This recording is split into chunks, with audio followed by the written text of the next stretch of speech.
When there is something you need to know, you can either spend hours reading books, scrolling through forums, or you can borrow someone else's 10,000 hours of expertise and shortcut your way there.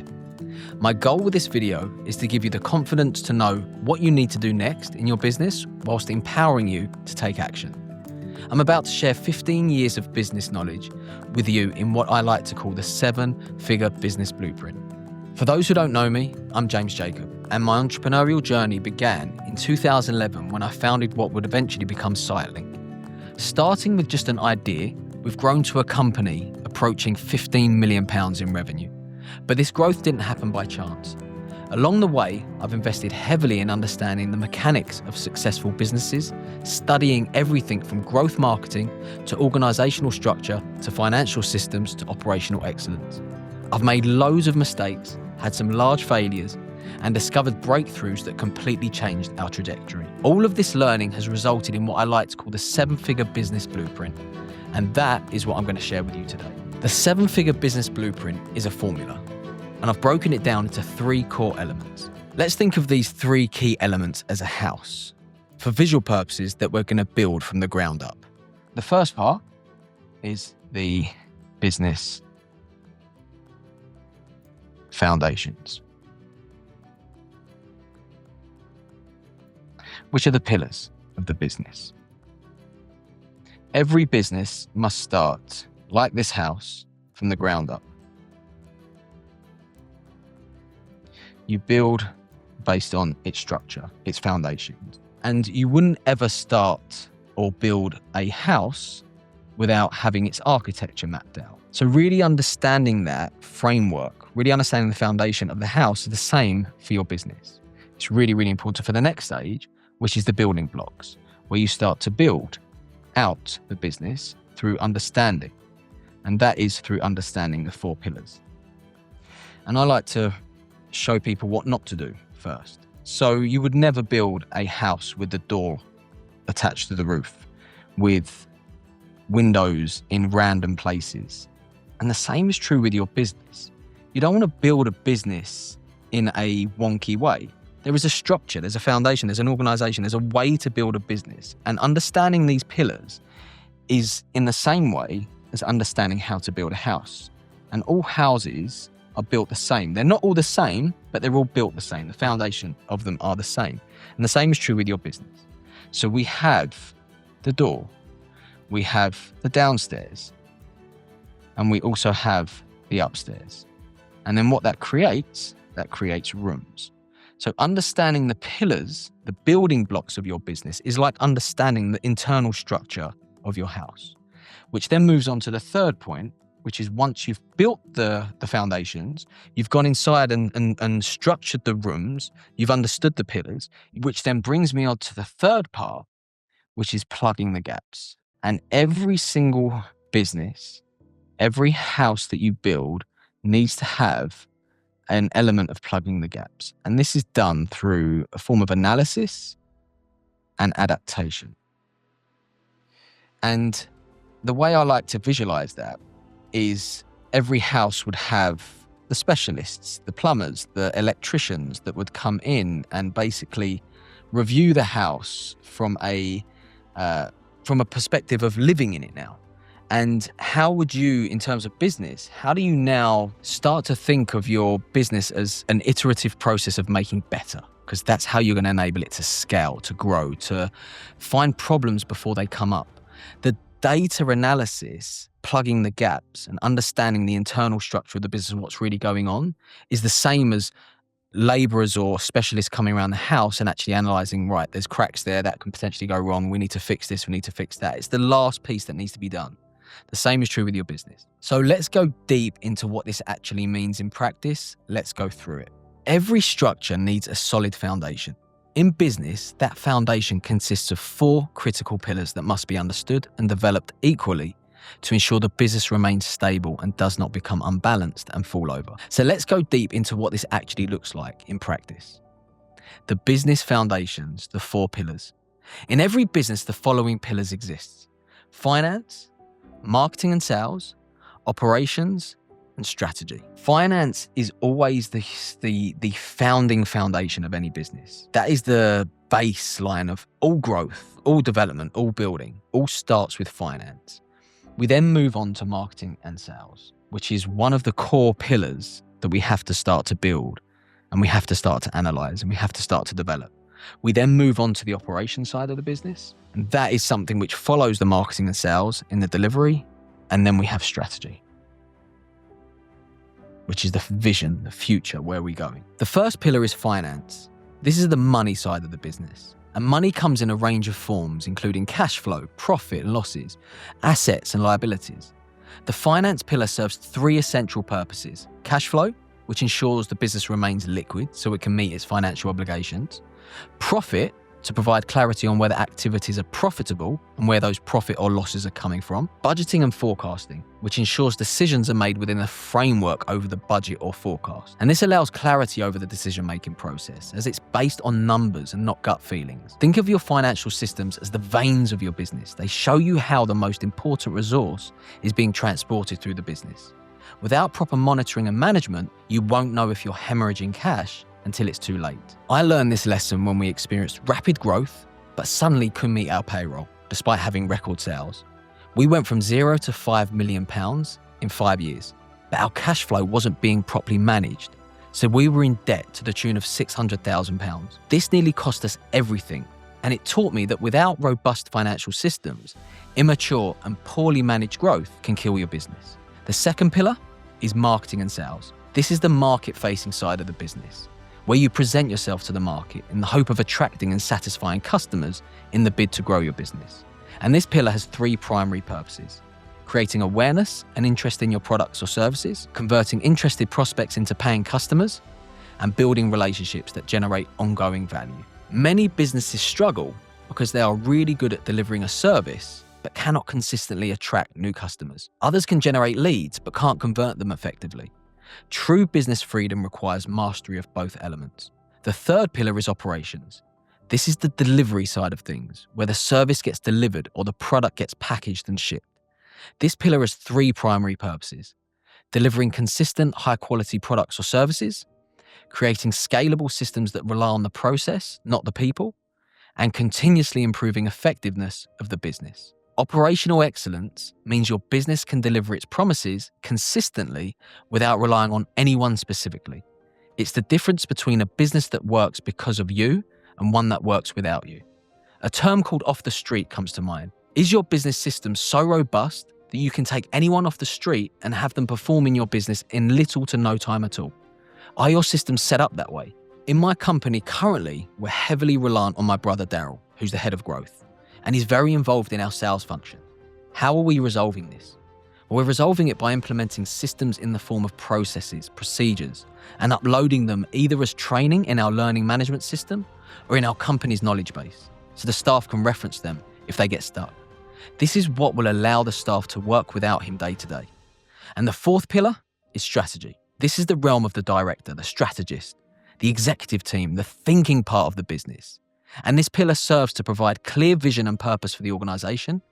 It aligns all activities towards common objectives and allows you to adapt to changing market conditions while maintaining your core focus. Without strategic direction, a business will end up like a dog chasing its tail. They'll often chase opportunities that distract them from their core mission, and this then gets confusing to the market as they are not in alignment with their positioning. So when it comes to understanding the four pillars, again, think of them like building a house. There are foundations that need to be structured. There's an organization that needs to be followed, and they have to be done in alignment. Otherwise it gets wonky and it doesn't make sense.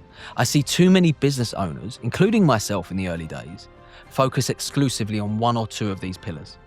And if you are to build a sustainable business, then that requires a balanced development of all four. You cannot focus solely on marketing and sales and forget finance, for example.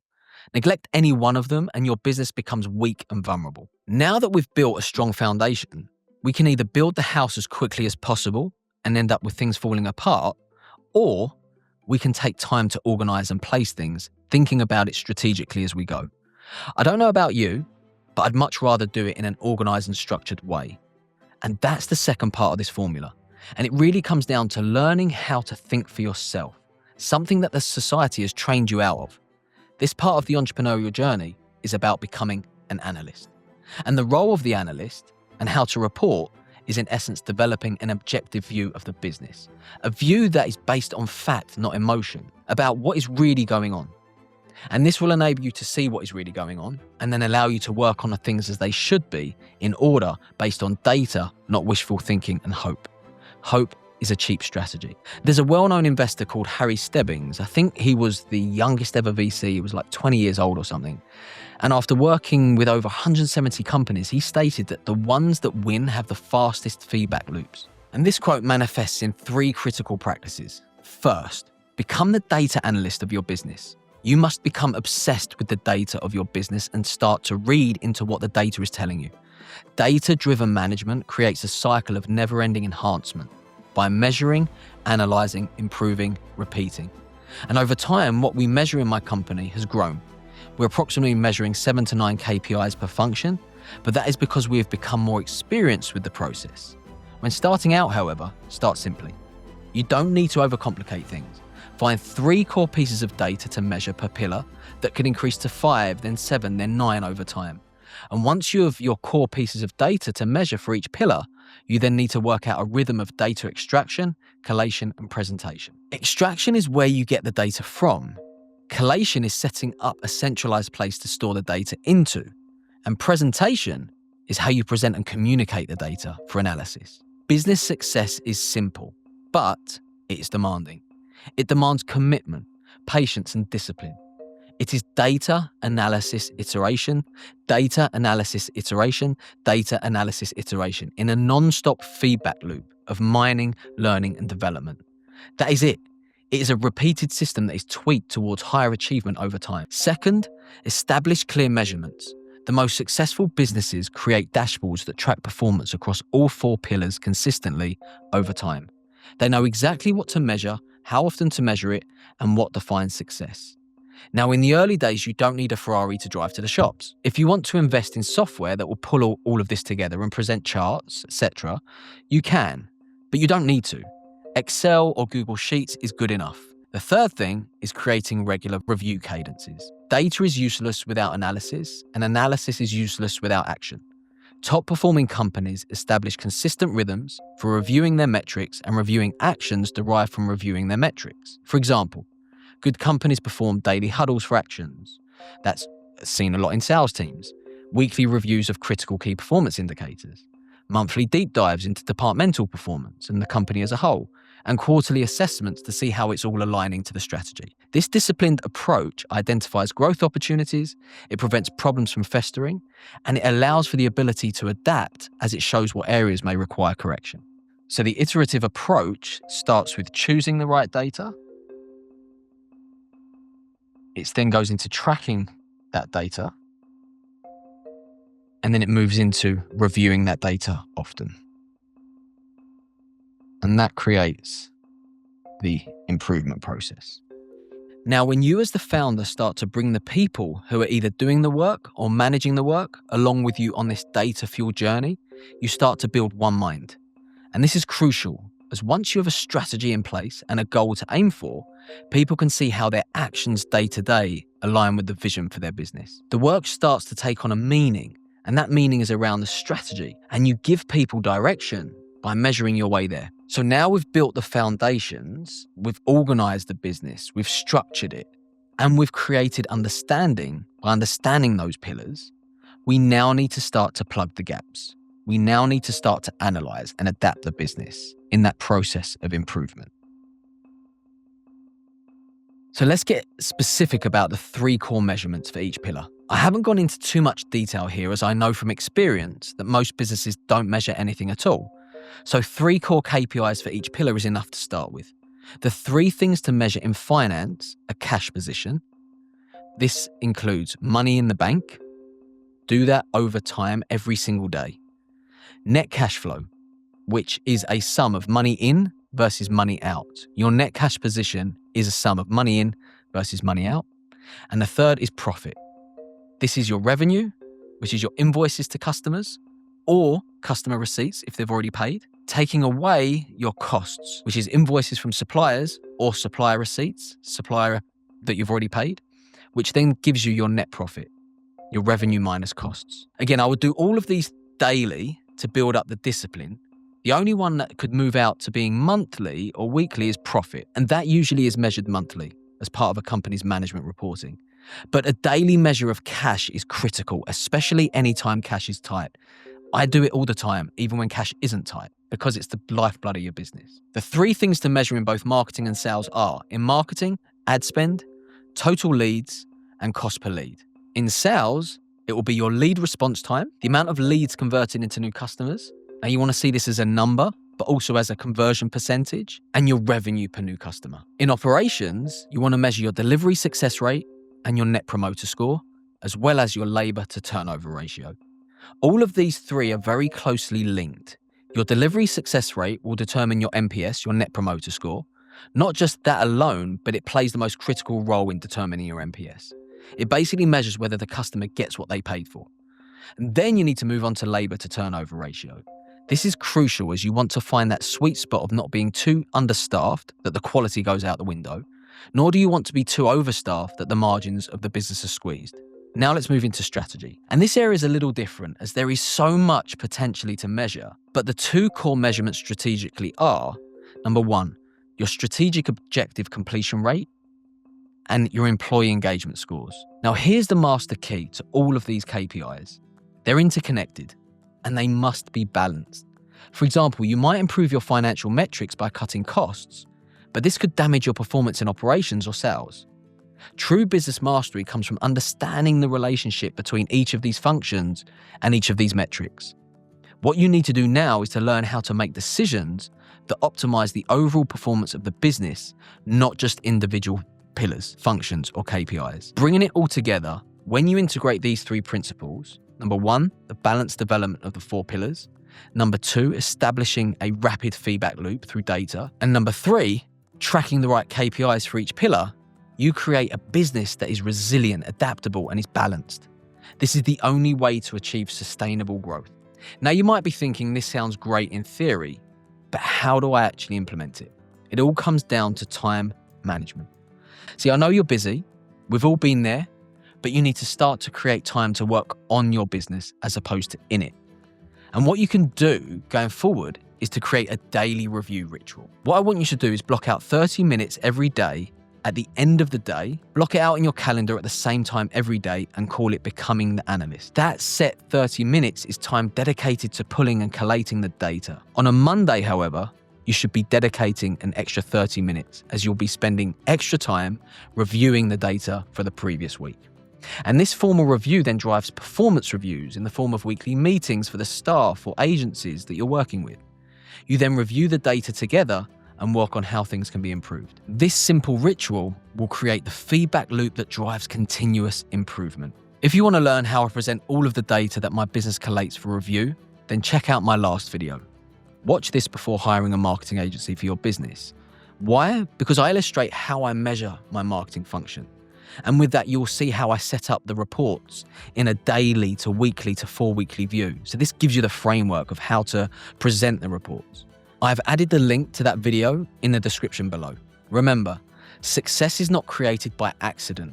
And the difference between struggling business owners and successful entrepreneurs is this architecture of the business in its design. By building your business on these 4 pillars, establishing data-driven feedback loops and tracking the right KPIs, you can create a business that can do amazing things.